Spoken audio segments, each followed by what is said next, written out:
السلام علیکم ویورز، مجھے نہیں پتہ جو تم مانگ رہے ہو وہ تمہیں کب ملے گا۔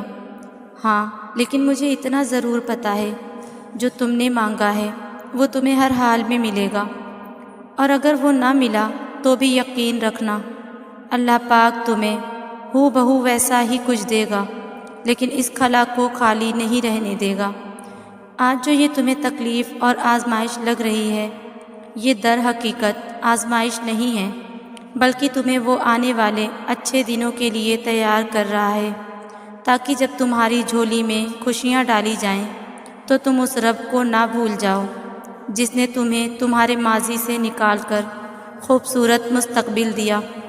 وہ ساری خوشیاں واپس لوٹا دیں جو تم کھو بیٹھے تھے، وہ چہرے کی رونق اور مسکراہٹ جو سجدوں میں تڑپتے تڑپتے کہیں کھو گئی تھی۔ وہ تکلیف کا موسم سدا نہیں رہنے دیتا ہے، یا تو تمہیں تمہاری خوشی لوٹا دیتا ہے یا صبر دے دیتا ہے، لیکن تکلیف میں نہیں چھوڑتا۔ اور یاد رکھو، وہ قبول پہلے کرتا ہے اور دعا کی توفیق بعد میں دیتا ہے۔ وہ راستے پہلے ہی بنا دیتا ہے، لیکن عطا صرف بہترین وقت پر کرتا ہے۔ وہ وقت اور حالات بالکل بدل دیتا ہے۔ وہ سکون اور خوشیاں پہلے سے زیادہ دگنی کر کے واپس لوٹا دیتا ہے۔ زندگی کی رونقیں پھر سے بحال کر دیتا ہے، اور وہ صبر کرنے والوں کو اسی طرح صبر کا پھل دیتا ہے۔ معجزے انسانوں کے لیے ہی ہوتے ہیں، فرشتوں کو معجزے کی ضرورت نہیں۔ ہمارے لیے معجزے بنائے گئے ہیں۔ ہمارے ارد گرد روز کتنے معجزے ہوتے ہیں، اور ہم انہیں دیکھنے سے قاصر ہوتے ہیں۔ یہ دن اور رات کا آنا، روز سانسوں کا سلسلہ بحال ہونا، چاند کا کبھی مکمل سے آدھا اور آدھے سے مکمل ہونا، ان گنت ستاروں کا آسمان پہ اکٹھے ٹمٹمانا، کانوں میں رس گھولتی 5 وقت کی اذان کا روح کو سکون سے بھر دینا، پھولوں کا کھلنا، بادلوں کا آنا، بارش کا برسنا، جگنوؤں کا جگمگانا، یہ سب معجزے نہیں تو اور کیا ہیں؟ اور جب انسان ان معجزوں کو دیکھنے لگتا ہے تو باقی معجزے بھی ہونے لگتے ہیں، جیسے ناممکن کا ممکن ہونا، برسوں سے کی ہوئی چیز کا اچانک مل جانا، جو مانگی ہی نہیں تھی اس دعا کا قبول ہو جانا، بکھری ہوئی چاہتوں کا لمحوں میں سمٹ جانا، اور تمام دکھوں کا ہمیں اللہ تک لے جانا۔ اللہ ہر دعا کا جواب دیتا ہے، بس ذریعے مختلف ہوتے ہیں۔ کبھی وہ کسی انسان کو آپ سے ملوا کر جواب دیتا ہے، اور کبھی اسے آپ سے دور کر کے۔ کبھی وہ ہواؤں کے ہاتھ پیغام بھیجتا ہے تو کبھی اپنا جواب کسی ٹھوکر میں چھپا دیتا ہے۔ کبھی وہ سجدے میں گرا کر اپنی مصلحتیں سمجھاتا ہے، اور کبھی ہاتھ تھام کر صبر کا صلہ دیتا ہے۔ آزمائش کا آنا اور روح کا ریزہ ریزہ ہو کر بکھر جانا بے وجہ نہیں ہے۔ کبھی تکلیف میں ہو تو اللہ کو محسوس کرنا، پھر اس کی موجودگی بھی دکھائی دے گی اور اس کی سرگوشی بھی سنائی دے گی۔ تڑپ دل میں وہ تبھی اتارتا ہے جب وہ تمہیں یاد کرتا ہے، پھر تب وہ چاہتا ہے تم اس سے بات کرو، اسے اپنی کیفیات سناؤ، اپنی ساری پریشانیاں اس کی دہلیز پہ چھوڑ آؤ، ہر فیصلہ اس کے سپرد کر آؤ، تاکہ بس تم اور اللہ رہ جاؤ، پھر سے مسکراؤ اور سب بھول جاؤ۔ مٹھاس تو پھر بس اسی کے ذکر میں ہے، اور سکون کے لیے تو اس کا نام ہی کافی ہے۔ تم تنہا نہیں ہو، تمہارے ساتھ اللہ ہے، اور جس کے ساتھ وہ ہو اس کے ساتھ تو کائنات کی رونقیں چلتی ہیں۔ پتہ ہے اللہ کو راضی کرنے کا سب سے آسان طریقہ کیا ہے؟ نماز۔ نماز تمہارے اور اللہ کے درمیان موجود ہر فاصلہ ختم کر دیتی ہے، اور اللہ کو اپنے بندے کی سب سے پیاری بات یہی لگتی ہے جب اس کا بندہ اس کے پسندیدہ انداز سے اسے مناتا ہے۔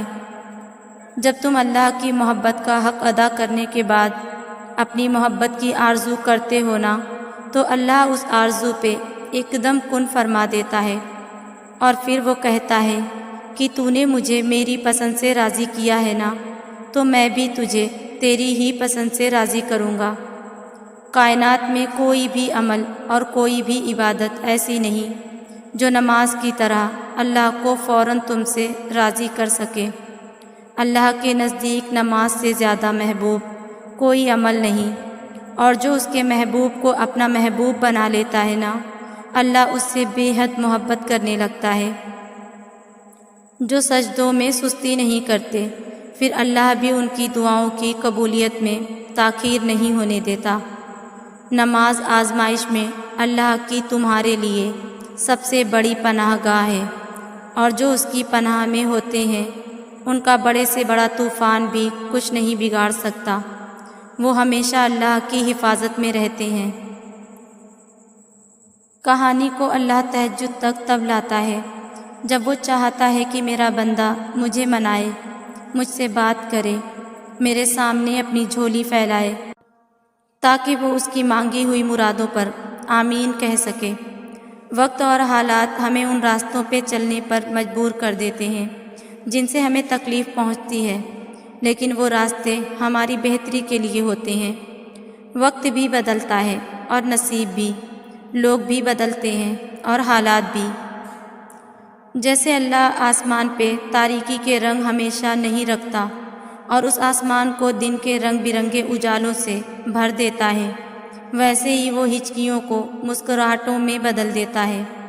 اور اگر وہ آپ کو تہجد تک لے آیا ہے تو سمجھ لیجئے کہ اب صلے کا وقت ہے، اب قبولیت کا وقت ہے، اب ان تمام کہانیوں کے مکمل ہونے کا وقت ہے جن کا مکمل ہونا آپ کی نظر میں ناممکن ہے۔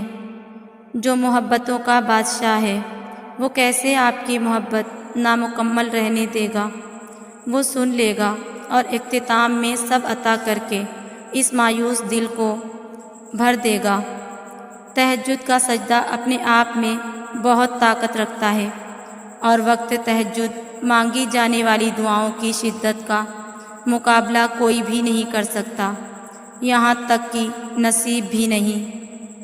کبھی کبھار نہ سامنے والا شخص قصوروار ہوتا ہے اور نہ آپ کی غلطی ہوتی ہے، بس نصیب ہی ایسے حالات بنا دیتا ہے کہ جدائی پہ اختتام ہوتا ہے۔ اس کا مطلب یہ نہیں کہ آپ کے مانگنے میں کمی تھی یا اللہ کے سننے میں کمی تھی۔ یہ آزمائش کا حصہ ہے کہ جس چیز سے محبت ہے اس کے لیے صبر کر پاتے ہو یا نہیں، اور یقین کا امتحان ہوتا ہی تب ہے جب ہر چیز ناممکن دکھائی دیتی ہے، لیکن پھر بھی دل اس یقین کے ساتھ مانگتا ہے کہ اللہ تو قادر ہے ہر چیز پر، وہ برے کو بہتر بھی بنا سکتا ہے اور ناممکن کو ممکن بھی۔ جن کے دلوں میں کھوٹ ہوتا ہے وہ نہیں ملتے، لیکن نصیب کے بچھڑے ہوئے ہمیشہ مل جایا کرتے ہیں، کیونکہ اللہ نیتیں دیکھتا ہے، دعائیں دیکھتا ہے، تڑپ دیکھتا ہے۔ اللہ کی عطا میں سب سے بڑا عطیہ اور اس کی نعمتوں میں سب سے اونچی نعمت رحمت ہے، اور وہ مدد کی پکار پہ ہمیشہ رحم فرماتا ہے اور یقین کی پکار پر معجزے۔